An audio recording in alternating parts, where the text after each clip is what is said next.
Welcome back to Radio Entrepreneurs. I'm Jonthan Freedman, and our next guest is Elizabeth Eiss. Welcome to Radio Entrepreneurs. Thank you. I am delighted to be here today. Elizabeth, you're the founder and CEO of ResultsResourcing. Tell us a little bit about ResultsResourcing and what it does. Well, the name really says it all. I mean, we're all about resourcing results. So we're a kind of a hybrid business. We are a staffing agency focused on freelancers, as well as a technology platform to make it efficient. And we basically find, vet, and curate freelance talent for solopreneurs and small businesses. And our goal is to help them achieve their results and to have the impact they want in the world. So what is the typical engagement period? When you say freelancers, project comes to mind, but is that the case, or is it they tend to be long-term engagements, they tend to be project focused, or all of the above? How does it work? Above. All of the above, really. Many people start with a project because it's something that's well-defined that they want to get done, and it's probably been on their to-do list for a while. But what we really find is small businesses, every business has a back room. And over time, businesses really start to see all the different kinds of work that they can outsource from that back room to a virtual assistant. And we found that basically the biggest inhibitor for many small businesses is trust. And if they don't know, like, and trust someone, it's hard for them to delegate or even think about what work to delegate. And so many times it does start with a project because it's something well-defined that they need done, sense of urgency. But then they end up working with an individual or frankly a team, because we do both, of people that can solve a lot of those backroom problems. And suddenly the project turns into ongoing work. And I would say that probably 90% of the jobs on our platform are ongoing, with people working together for many years. And do you focus in any particular functional area or any particular discipline, industry, et cetera, or agnostic or across the board? We're fairly agnostic, although I think there are some strong concentrations of professional service providers, the fractional executive, consultants, coaches, authors, writers, that's as well as digital marketing agencies. We support a lot of those. And we actually also support a number of what I would call brick and mortar businesses, because every business does have a back room, and there are functions, whether it's bookkeeping or social media or just general admin, vendor support, that kind of thing that can be easily outsourced to a virtual assistant. We do specialize in a couple of areas, though. And that is that we focus on US and Canadian talent. And we've done that because over time, people came back to us and said, we want competent, reliable, nice, and now. And so we've developed a program that we call on-demand freelance teams that can deliver on those promises. But we also found that as part of that, people were looking for people that were familiar with the culture here, grew up here, and understood how business is done here.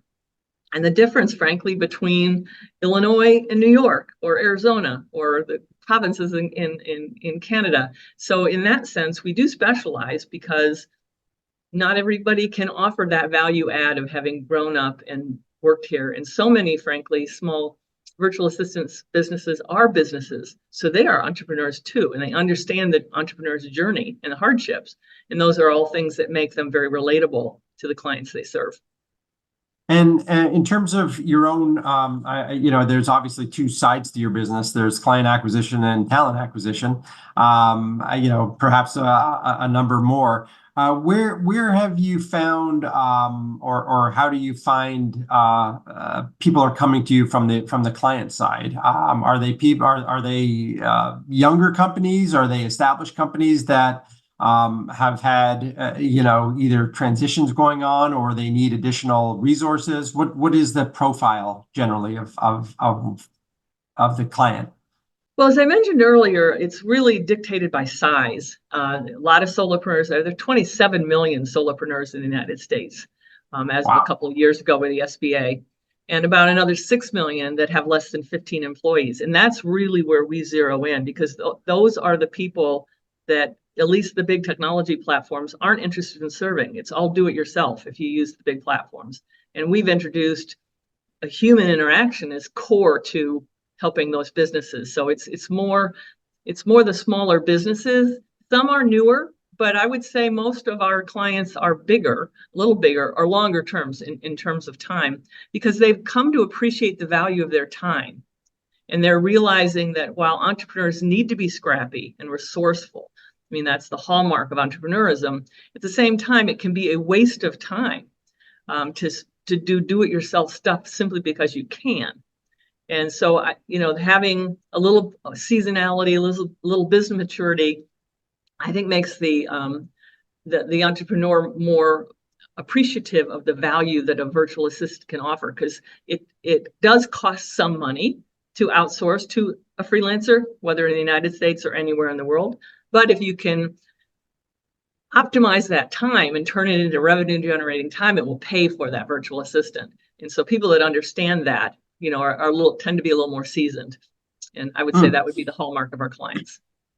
So tell us about your transition. You're an entrepreneur. You were a C-suite executive for a number of years. What made you, or what was the impetus? And maybe impetus is personal, but tell us about your journey and your path, and why you decided to develop results resourcing. Well, it was kind of a fun story. I had a very rewarding career in big business. I happened to have been in the commercial insurance business largely, and I was on the company side and I wore all the hats. So basically I was an operations executive in a lot of different areas. And I was also charged with a lot of technology projects, because I was somebody I was open to them, like, oh, sure, I'll make this project successful somewhere, as opposed to kind of the not in my backyard attitude. And so I had a combination of a lot of operational experience and then technology, and just serendipity, frankly. I got an opportunity to join a startup 24 years ago now. And it was all about expertise location, which is actually the business I'm in today. And I think that was a novel idea, which is going to sound routine today, but it was basically creating call centers in the cloud. And experts within organizations could be connected through technology, so they would be accessible. They'd never sit in a call center, but they could be wherever they are in an organization or in the world, and be collected in some sort of a network. And that was a really appealing idea to me. And really ahead of its time, 25 years ago, quite advanced. Yeah, it was a really, very inventive idea, and it didn't work at the time. And so then I started to, frankly, work for other small companies and consult, and I was starting to hire freelancers. And that's really where I got inspired to start Results Resourcing, because I was really great at finding great freelancers on the traditional platforms. And my clients weren't, and they kept coming to me saying, oh, that Jonthan on your project team is fabulous. Can you find us a Jonthan? And I started to do that kind of ad hoc, but it wasn't scalable. And I am all about scale and systemization with the human touch. And basically, I said, well, I can build a technology platform that does this. And that's what I did. Results Resourcing is a system I designed and co-developed. And at the heart of it is the human interaction. And, in today's world, and I'm moving into a kind of a different question than you asked, but in today's world, if you type in virtual assistants into ChatGPT and ask for a description, it's digital virtual assistants. And it's the big four. It's Amazon, Apple, Google, and Microsoft. And they're pumping billions into developing Alexas, Cortanas, Siris, to deliver services. But the human is so critical. I mean, not only to know where the line is between artificial intelligence and human intelligence and humanity, but I think it's a really fascinating area, because it's going to be a blend of technology and human assistance, and it's finding the right balance. And that's what really intrigues me, which has intrigued me from the very beginning, from that first startup, that expertise location. How do you find the right expertise, whether it's technology, process, or people? It's that combination that's going to help businesses be successful. And I want small businesses to tap into that tool that's going to help them migrate their businesses forward. Really fascinating, because I could think of so many examples, and I have a radio ad playing in my head that talks about, hey Google, and the results that come back, and despite or in light of I guess the AI advancements, we're still gonna still gonna need that human interaction. There's still a certain amount of logic that the human interface provides, that AI will get smarter, whether it can parse things to the extent that it may be analytical in some sense, but whether it can use the human emotion to gauge, oh, this is a good fit or not a good fit, from a resource perspective. I see your point. Yeah, no, absolutely. Plus, I mean, there's also just it's not historically current. I mean, AI has to get trained on knowledge, and there's always going to be a gap, or I shouldn't say always, but for the foreseeable future, there's going to be a gap between, if you ask it about yesterday's event, it's not going to have much information. And absolutely. Yeah. So what have been some of the lessons learned? Because we're all about entrepreneurship and entrepreneurial lessons. What are some of the lessons learned along your path since you've been an entrepreneur that you'd like to impart? So many, but I think probably the one that I think is key is purpose. I mean, if you truly have a purpose, something beyond your P&L, you really want to do good in the world, I think that is a great foundation for business. And it also kind of helps you have a true north, because the entrepreneurial journey is a lot of ups and downs, and you have to have faith in what value you're bringing to the world, and that helps you steer the course. And so I always tend to think about in those down moments, because they happen, whether it's something to do with the business itself or just outside environments you can't control, is to focus on the what and the why, and not so much on the how and the when.